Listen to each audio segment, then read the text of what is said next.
Today I effed up by breaking up with my perfect girlfriend and ruining my own life.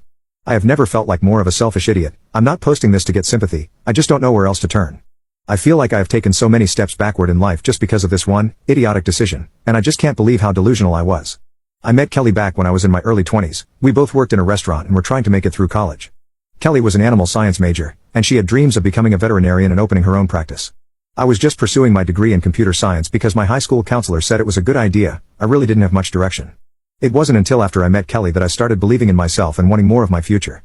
She encouraged me to think bigger, and try to think back to the things that really made me happy, and make those hobbies my career. That's how I ended up switching to a graphic design major, and actually getting a degree in something I was inserted in. Kelly and became close friends and then started dating a few months after we met. I fell in love with her easily. She was such a comforting, mellow person. She was wicked smart and incredibly organized. Even though she worked long hours at the restaurant, she never dropped her 4.0 GPA and graduated at the top of her class.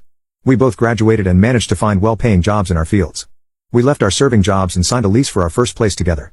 It was one of the happiest parts of my life, and now I find myself constantly reminiscing about those days. I can't believe I had such a perfect woman and I let her go because of my own idiocy. We had been living together for about 2 years, and had been together for almost 5 years when Kelly first brought up the topic of marriage. I hadn't really thought about it before, and all she asked was that I saw it as a possibility in our future. I liked that. She used the word possibility instead of directly pressuring me. I didn't want to lie, so I said yes, it's definitely a possibility. Yet her question kind of stuck with me, and I found myself really thinking about getting married for the first time in my life. I thought about only ever being with one woman for the rest of my life. Our intimacy life was incredible, but it made me sort of uncomfortable to think about never effing another person again for the rest of my life. I loved Kelly, but I started to get anxious about giving up all my freedom and being attached to her forever. I was only 34, but I felt like I was still young and handsome, and I didn't want to waste my younger years tied down. The more I thought about it, the more wrong marriage started to feel. About a month after she brought up marriage, I decided that I needed to come clean and tell her I wasn't ready and I wouldn't be ready anytime soon.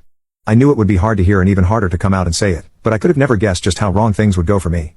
Today I effed up by breaking up with my perfect girlfriend and ruining my own life. The timing was really SHT all around. I realized I didn't want to get married around the time of our 6-year anniversary. I had been trying to think of the best way to tell her, but it always seemed like a bad time. Kelly had made dinner reservations at a nice restaurant for us on the night of the anniversary, and I figured that it might be the best time for me to drop some heavy news on her.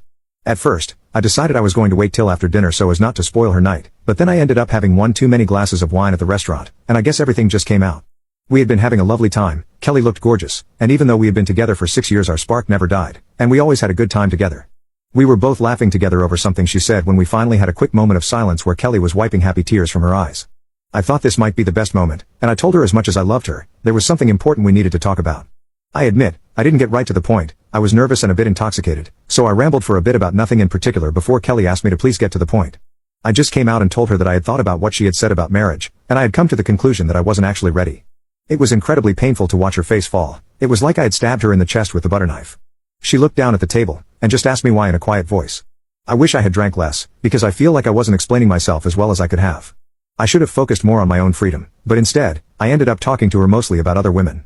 I told her that I wasn't ready to give up my chances with other women when I was still in my prime, and even though I loved her, I missed the single life. I know it sounds awful, but I was doing my best to communicate honestly with how intoxicated I was. She looked like she was trying her hardest to fight back tears, and she asked me what about her specifically wasn't enough for me. I don't know why I even answered the question. I was acting like such an A.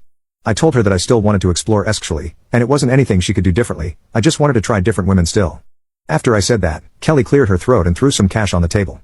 At this point, a single tear had made it down her cheek, and she looked up at me and said she wouldn't stand in my way if that's what I wanted. Then she just stood up and walked right out of the restaurant.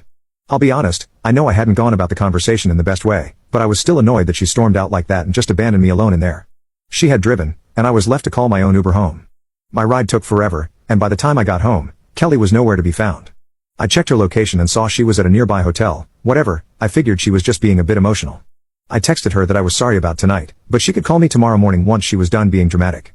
I went to sleep that night, knowing I had screwed up a bit, but totally ignorant of how drastically my entire life was about to unravel.